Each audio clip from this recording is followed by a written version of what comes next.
Hola a todos, mi nombre es Eliana Carolina López Peñuela, estudiante de Neuropsicología.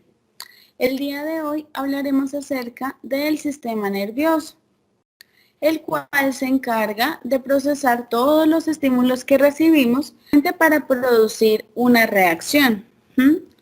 ¿Cómo funciona el sistema nervioso? Básicamente la información llega a nuestro cerebro a través de nuestros sentidos y órganos sensoriales y depende de unas células. Estas células son llamadas neuronas y estas se especializan en diferentes funciones, como puede ser la función motora, la sensorial.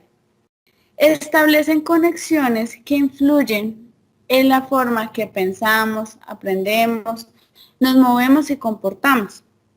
Básicamente se encargan de procesar los estímulos procedentes del mundo exterior, procesar la información y transmitir el impulso a los nervios y a los músculos. Sin embargo, el sistema nervioso como tal se divide en dos grandes partes. El primero es el sistema nervioso central, que es en el que vamos a abordar el día de hoy, y el sistema nervioso periférico. Ahora bien, el objetivo es profundizar en el sistema nervioso central, como les acabo de indicar, el cual está constituido por el encéfalo y la médula espinal. Estas dos están dentro de una membrana protectora de 3 capas llamada meninges. Como se refiere en Velayos J.L. Diengues 2015, el sistema nervioso es una estructura muy compleja que poseen los seres humanos y los animales, casi todos los invertebrados. Está protegido por el sistema óseo y se encarga de procesar nuestros pensamientos y toda la información que obtenemos a través de los sentidos. La importancia del sistema nervioso central estaría básicamente en que tiene la capacidad de controlar todas las funciones corporales, el aprendizaje, el hecho de distinguir emociones. Como lo mencionamos anteriormente, el sistema nervioso central se divide también en, en dos grandes estructuras, y la primera de esta, y muy importante, sería el encéfalo, que se divide en el cerebro, el diencéfalo, el cerebelo y el tronco encefálico. Bueno, entonces, de acuerdo a esta división, iniciamos con el cerebro. El cerebro como tal está compuesto por 3 grandes partes, como es el prosencéfalo, el mesencéfalo y el robencéfalo. El cerebro como tal recibe la información, la interpreta y decide la respuesta como tal que va a dar o cómo va a actuar. Básicamente de estas partes, el prosencéfalo es más conocido como ese cerebro anterior. Es la parte más voluminosa y compleja del cerebro. Está formado por el telencéfalo, el área con todos los pliegues y surcos, digamos que se suele ver, digamos, en las ilustraciones. En este caso sería como la parte más voluminosa del cerebro.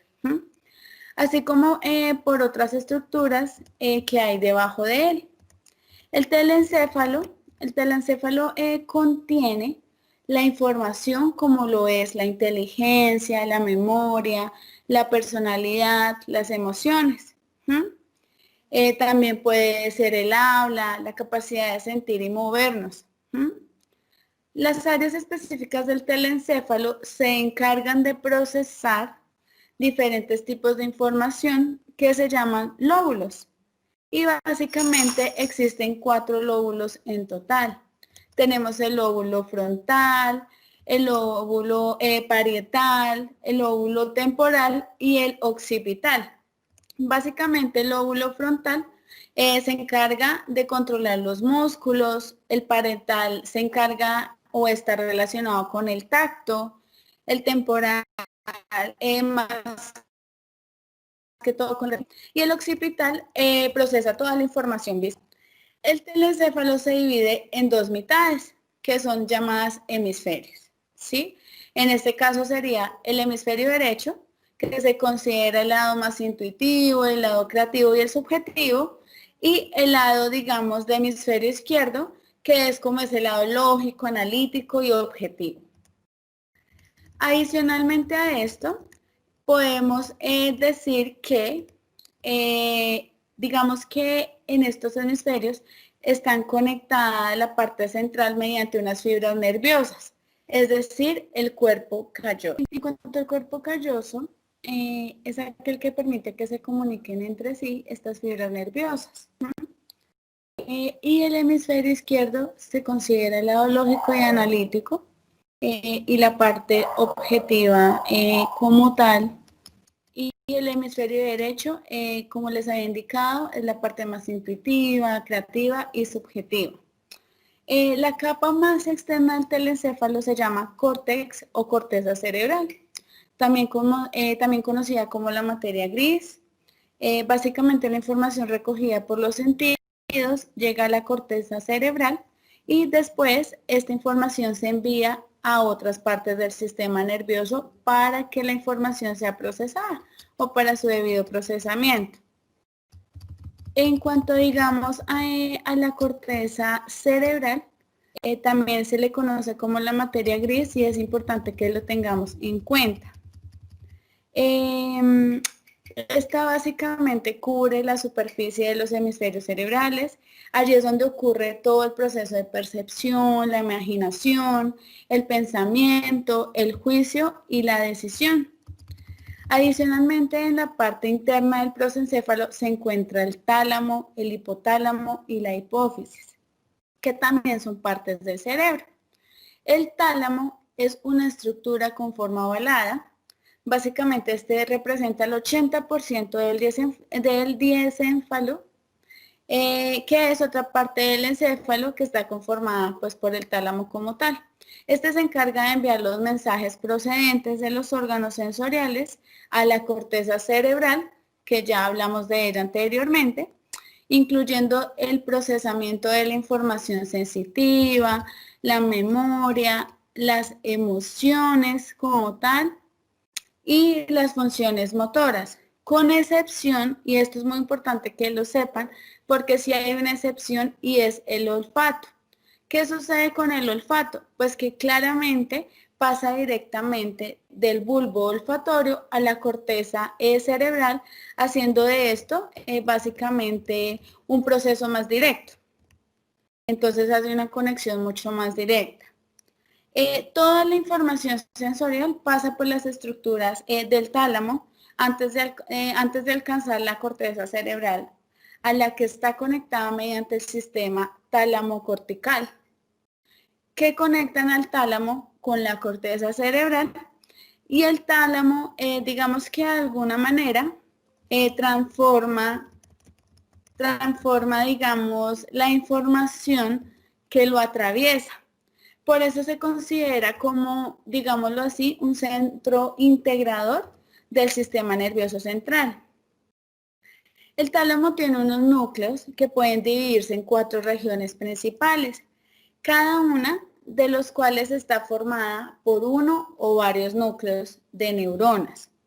El primer grupo lo podríamos llamar anterior, que es el que participa en la memoria, las emociones, está conectado con las regiones de la corteza y la parte frontal. El grupo medial consta de 3 subdivisiones, cada una conectada a una región concreta de la corteza frontal y recibe aferencias de los ganglios basales. Está también el grupo ventral, que es muy importante porque está formado por 5 núcleos. Además de esto, maneja el control motor, transmite la información desde el cerebelo hasta los ganglios basales a la corteza motora. Y está el grupo lateral, que incluye el núcleo lateral dorsal, núcleo lateral posterior y el núcleo pulvinar. También tendremos que hablar del hipotálamo, que es muy importante. Este es el que controla el pulso, la sed, el apetito, algunos patrones del sueño, Y en cuanto a esto también a esos procesos que ocurren en el cuerpo de forma más automática. El hipotálamo como tal también controla la hipófisis. La hipófisis es esa glándula que fabrica como tal las hormonas, es decir, pueden tener en cuanto al control del crecimiento, el metabolismo, el equilibrio. Entonces, eso también es muy importante que conozcamos algo del hipotálamo. Ahora, no menos importante, hablaremos del tronco encefálico que está formado por el mesencéfalo. El mesencéfalo, en este caso, pues, digamos que coordina todos los mensajes que llegan al cerebro y los que salen hacia la médula espinal, que regulará las funciones como el sueño y la respiración, entre otras. Ahora vamos a ver el rombencéfalo. El rombencéfalo también es conocido como el cerebro posterior. Se encuentra debajo de la parte posterior del telencéfalo y digamos que toma o engloba todo lo que es el cerebelo, el puente y el bulbo raquídeo como tal. El cerebelo también es conocido como el pequeño cerebro y este es perteneciente a la estructura subcortical de la cual hablaremos más adelante. Parece una versión pequeña digamos, del cerebro. ¿Por qué se parece? Esta se encarga de controlar el equilibrio, los movimientos, la coordinación y también integra las señales, digamos, sensitivas y motoras. ¿Sí? Eso es muy importante. Y por otro lado, como les comenté, hay otra estructura fundamental que es la médula espinal. La médula espinal es esa red de nervios que baja a la columna vertebral y se encarga de dar respuesta voluntaria o involuntaria. Ahora, como se los dije anteriormente, hablaremos de esas estructuras subcorticales y como refiere Waxman 2011, en la neuroanatomía de las estructuras que conforman el sistema nervioso es conocida como las estructuras subcorticales. El sistema subcortical está localizado en ambos hemisferios. Recuerdan que les había explicado que está el hemisferio derecho y izquierdo. Entonces, este hace parte o está localizada en los hemisferios. Esta está compuesta por centros cerebrales que se ubican entre la sustancia blanca, situándose cerca a esa región lateral y ventral de los ventrículos laterales. Explicaré qué es la materia blanca. Es la materia que compone el 60% del cerebro. Esta sustancia está formada por una gran cantidad de fibras nerviosas que contienen los axones neuronales. Estos axones básicamente se caracterizan por estar recubiertos por una vaina de mielina que los protege y favorece la rápida transmisión de digamos, de esas señales eléctricas o de esos impulsos nerviosos. La estructura subcortical como tal está formada por diferentes núcleos y concretamente por 4, que es el hipocampo, el cerebelo que ya lo vimos, y la amígdala y los ganglios basales. Cada uno de estos que les acabo de mencionar tiene una función específica y de alguna manera influyen, digamos, este centro cerebral como tal, influye en la regulación del carácter, en esas respuestas emocionales, en la regulación de respuestas instintivas de la persona, respuestas de huida y hambre, en la modulación de las funciones viscerales y endocrinas del organismo, en regulación de los procesos de vigilia y sueño, y en procesos como lo de la atención y la excitación. Teniendo en cuenta esto, pues existe también el hipocampo, que hace parte de toda esta parte subcortical. El hipocampo posee, digamos, un papel fundamental en los procesos de la memoria y sobre todo en la parte de largo plazo, es decir, en la memoria a largo plazo y en la navegación espacial. El cerebelo ya habíamos hablado de él, sin embargo, se sitúa en la zona inferior de los hemisferios mediante 3 conductos conocidos como son los pendículos cerebelosos. El cerebelo se mantiene conectado al resto del encéfalo, enviando información acerca de los movimientos corporales y hace posible el funcionamiento del sistema sensorio-motor. Es decir, que el cerebelo posee dos funciones primordiales. En la colaboración con los ganglios basales, que es otra de las estructuras, subcortical, que tiene que ver con el aprendizaje motor y el control de los movimientos adquiridos mediante esos patrones neuronales que los convierten en movimientos mecanizados, y también en la corrección de los errores mediante la retroalimentación de esos errores de movimiento. También tenemos los ganglios basales, que es básicamente esa organización cerebral que está compuesta por unos circuitos de centros neuronales que se conectan entre sí, los cuales pues envían la información de manera continua.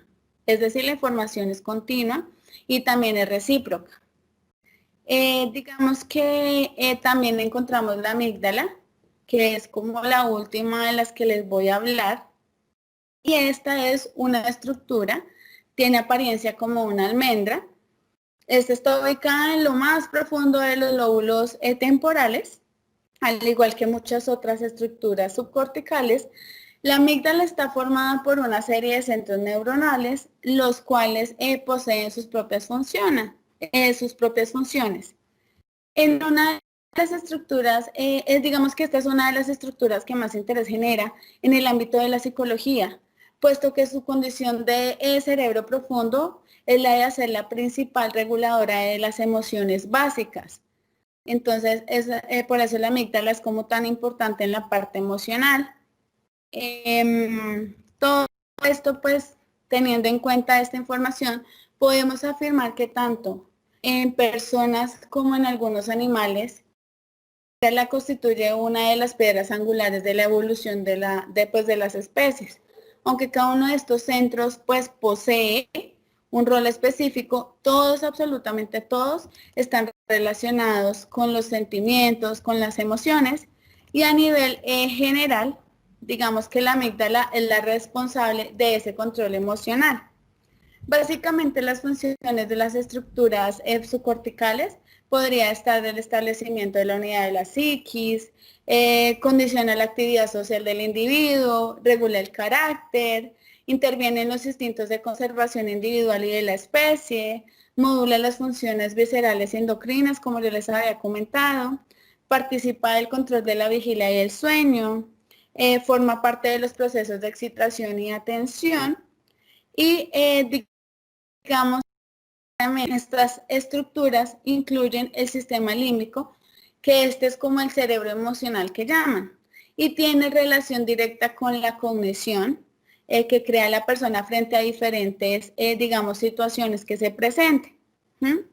Entonces, como les comenté al principio, mi nombre es Eliana López, un gusto haber participado con ustedes y hasta la próxima.